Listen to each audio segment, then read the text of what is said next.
This is what I've learned, and this is what I know from the time I've been on this planet and searching and looking for stuff and making mistakes and doing some good things and doing some bad things, loving some people and hurting some people, and this is what I've learned.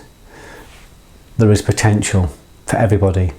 I think everybody has a natural bias. I think everyone has a true will, something that is natural to them, something that is born in them, in their genes, something that they carry through from previous lifetimes, whether that's reincarnation or whether it's just something we carry through in ourselves.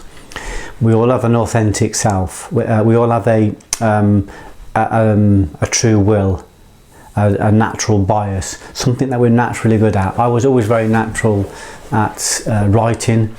It always came natural to me. I've still had to work really hard on that, but it was something I always wanted to do. I had a longing with it, and I was always drawn to teaching. I always felt like I was the kind of person that wanted to teach and pass on what I'd learned. I felt a lot of joy in passing that on, and that's something I've continued to do. What we tend to do at the beginning is we tend to kind of run around trying to find out what it is we're supposed to be doing with our life. And normally we sat right on top of it. Edgar Cayce, who was a very renowned psychic, used to help people to find what it was that what their natural bias was, what it was that they were here to do. And then once he'd found that, he would guide them towards, developing the skills, which meant a lot of time overcoming lots of obstacles, overcoming lots of difficulties, difficult situations, difficult people, personal fears, because obviously, I was brought up in a very working class environment. So, me wanting to be an artist or a writer just didn't fit with that at all. People didn't take that serious. They thought I was very pretentious. So you have to, those are all the influences that are all around you. So you've got part of you saying, I want to be a writer, and lots of other parts saying to you, inside and outside, saying, don't be silly. People like us don't do that. That's not for the likes of us. Even to the point where they will attack you if you think if you think you can do something, or you think you want to do something. It might be tolerated for a little while, but generally people will attack you even for it. It's a strange affair. People are very threatened by anybody that wants to step outside of social norms. In some parts of the world, they will kill you for stepping outside of social norms. Even in this country, there's death by tabloid. People get murdered, or they get slaughtered through the tabloids, create a breakdown, people kill themselves. And this is all to do with this kind of mass psychosis, this mass judgment. So it takes a tremendous individual, a tremendous courage to go out and say, this is what I want to do, this is what I want to be, this is where I want to go. You have the freedom to do that. You're imprisoned most people are imprisoned. I was certainly imprisoned till the age of 32 by conditioning. My conditioning was so strong that every time I tried to step outside of the reality that I was in, which was factory working, drinking in clubs, a shag on a Friday night, that was my conditioning. Every time I tried to step outside of that, it was like everybody in my environment stopped and looked at me like meerkats, just stared at me as though I was an alien, like I was, above myself, or like I was out there with the fairies. So, changing identity from, it might seem like you're changing jobs from, maybe from becoming a factory worker to be a writer. But it's actually a change of reality, it's a change of identity. And it takes a lot of skill, skill's not the right word, it takes a lot of courage to do that. I've done it several times. I've changed my reality lots of times, and each time has been very difficult because it means death of the old you, death of the person that you were, and it means birth, and we associate pain with death and with birth. So the old Geoff had to die, and when the old Geoff died, of course, lots of the people that knew the old Geoff and loved the old Geoff didn't know him anymore, didn't love him anymore, didn't understand him anymore. In fact, lots of the people that loved me wanted to attack me suddenly. And that's because you're changing, you're evolving, you're expanding, you're going to a higher altitude, and the air's thin there, and the people come with you for a little while and then suddenly realize they can't breathe, and they, you know, they don't like that. They don't like the fact that you're doing what you're doing. It brings on what you would call secondary judgment. If you're being judged, then your friends and your family are being judged. If people look at you with shame, then your family gets secondary shame. You know, if people are attacking you, then your family are attacked in a secondary way. So lots of the people around you, I mean, you don't leave them behind, but they don't come with you. That's why it's difficult. When you change yourself, you change everything. If a bird lands in a tree, the whole world changes, because everything affects everything. So this idea, you know, that there isn't potential, that there's an us and them, you know, that the rich keep the poor small, that there's a conspiracy. I haven't seen that. I don't find that to be true. I'm sure there are conspiracies out there. I'm sure there are people who feel like they want to do that, and maybe there are some people that, you know, control more of the world than others. But that doesn't affect my reality. It doesn't affect this microcosm if I don't let it. You know, I don't see those conspiracies. I don't see people sat in a room trying to make life difficult for Geoff Thompson. I see influences and conditioning within me that tries to make life difficult for Geoff Thompson. I only need to convert myself. And the information's out there. People think it's not out there, but it's out there. We are awash with potential information. And the information is important because we need cognitive proof that where we want to be and what we want to do is possible. In Islam, they have a word called yaqeen, and yaqeen means that the truth is undoubtedly right in front of you. It's there. The truth, the potential is right there. You're right on top of it. You're like a small bird in a garden full of bread, waiting for his mum to feed him, but he can't see the bread, even though he stood in the middle of it. He's so used to people feeding him that he doesn't look to feed himself. He's so used to having the food put in his mouth, whether the food is good, bad or indifferent, that he doesn't actually look out to go and put, you know, to search for the food himself, but he's surrounded by it. And that's how we are. We are surrounded by information. People say to me, university is too expensive. It's us and them, you know, that's blocking us from going to university. But there's no information that you can't get for free at the libraries, on the World Wide Web, and all you need to do, I've just accessed one of the greatest historical philosophical writing in the history of man, the Srimad Bhagavatam. My children bought it for me. I think it's 34,000 cantos. It's about 18 books, and it was about £280. It's a steal. It's a week's wages. I'll happily, for most people, it's a week's wages. So I'll happily barter my time for that information. I will swap my time. I will exchange my energy for the energy to buy that. I'll save for it. I'll sweep roads for it. I'll dig holes in the road for it. You know.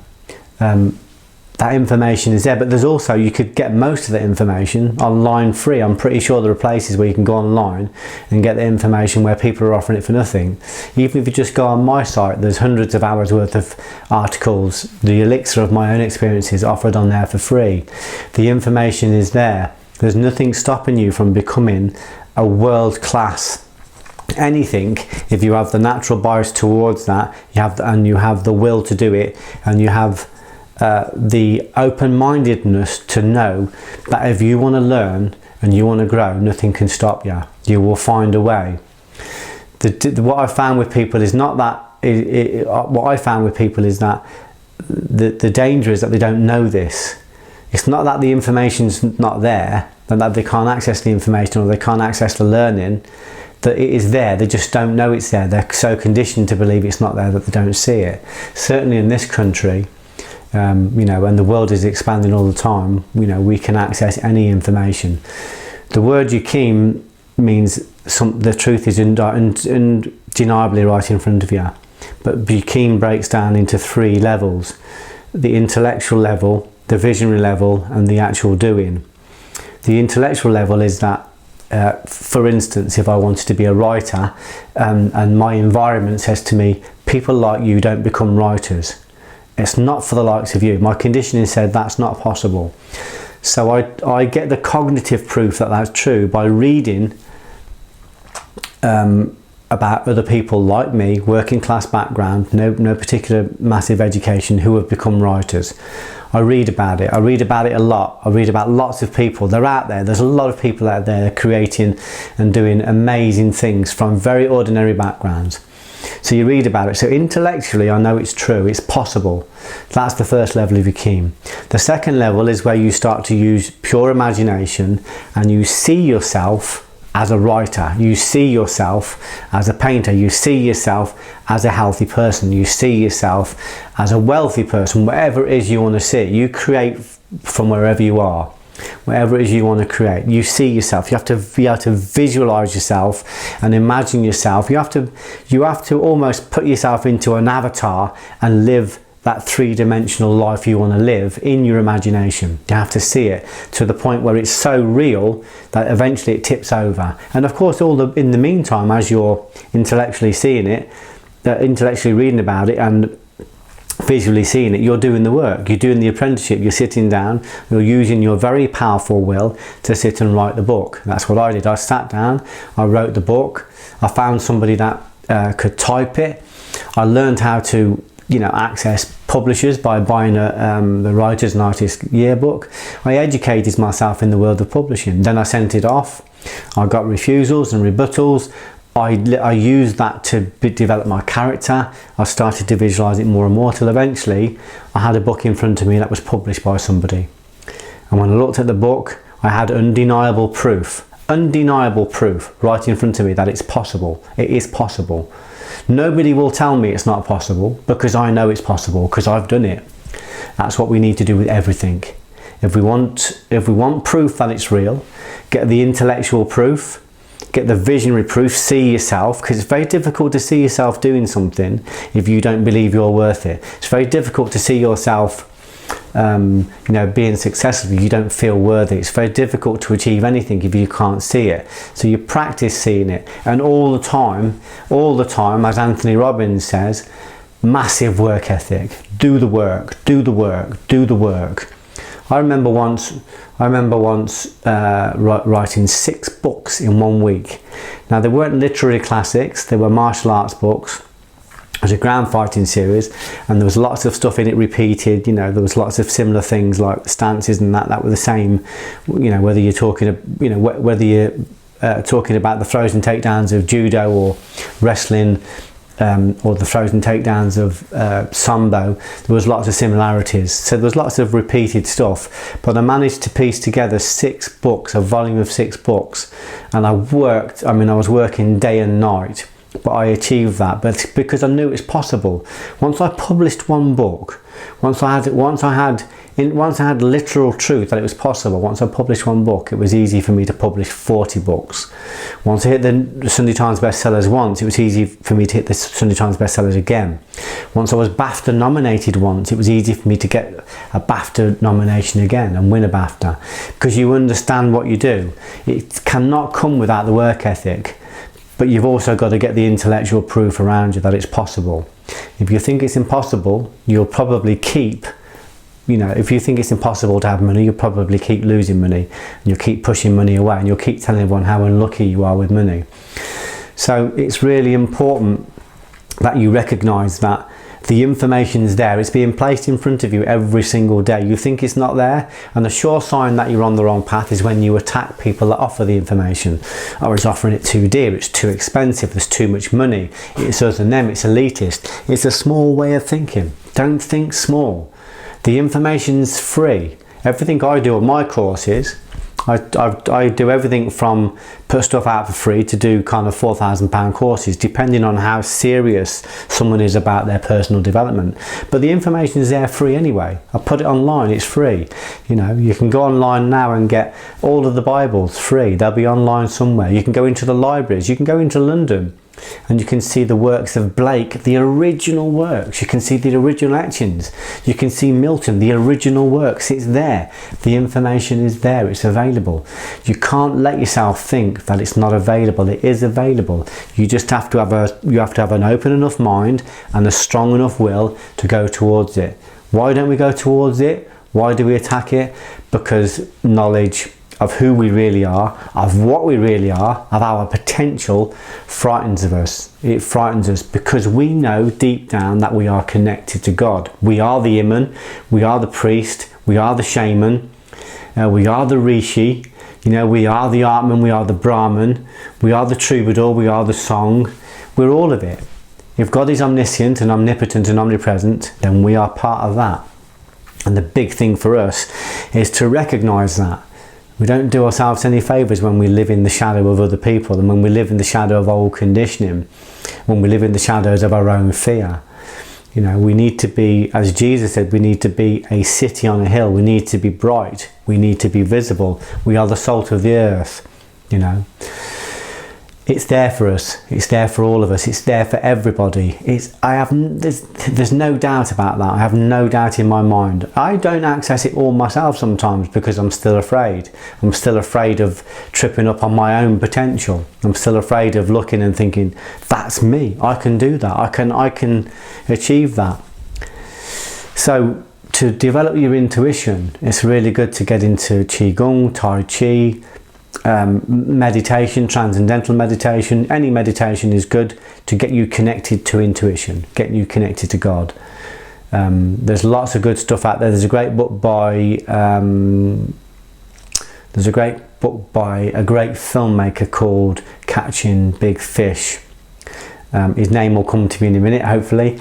He talks about transcendental meditation, and about how he expands his conscious net to pick up bigger ideas just by sitting in meditation. The book's called Catching Big Fish, but I can't remember the guy's name. David Lynch. So we use meditation. Even if you're doing on the weights, you can get into the muscle, get into the exercise, and you can meditate through that. You can meditate through walking.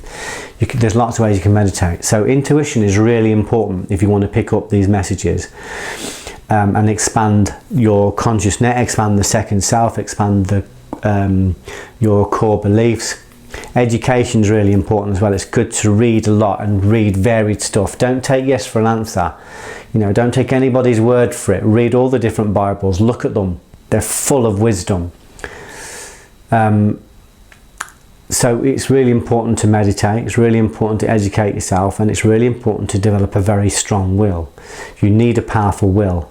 If you haven't got a powerful will, you'll never be able to enact the things that you want to do. You'll never be able to do it. So developing a strong will is really important. We develop a strong will by doing difficult things. We develop a strong will by heading towards the things we fear. We develop a strong will by dissolving our addictions, by recognizing our addictions, and then by dissolving our addictions, by challenging our addictions, by going to war with our addictions. We massively strengthen our will by getting our palate right. We massively strengthen our will by sitting down and disciplining ourselves to get information from better places than we're getting it from at the moment. It's not rocket science. You know, there are not many ways to create. We just need a strong intuition and a strong will, and we need a powerful imagination. But if we let the imagination go, it will do it all on its own. So the message on this little talk is, don't believe that you haven't got access. Even who cares if you go to university or not? Who cares? It hasn't stopped people from becoming world-class musicians. It hasn't stopped people from becoming astronauts. It hasn't stopped people from, I don't know if there's any astronauts that have not gone to university. I'll just use that as an example. But I know people who have achieved great things without going to university. And again, if you want to go to university, dig holes, sweep floors, make the money, you have the potential. You've got 24 hours in your day to raise the money. If you want to be educated, don't let these little petty beliefs and these little petty things stop you. Go out there, educate yourself. And if you don't want to go to university, you know, do what I did. Just get yourself on a private course, become an autodidact, and just get information from everywhere. The moment you turn towards growth, growth will run towards you. You have potential. The potential's out there. And any bit of information you want, the more you want, the more you get. If you want it, it's there. It's there now. It's there this moment. So, intuition, will, education. And don't start tomorrow. Now is the time to start.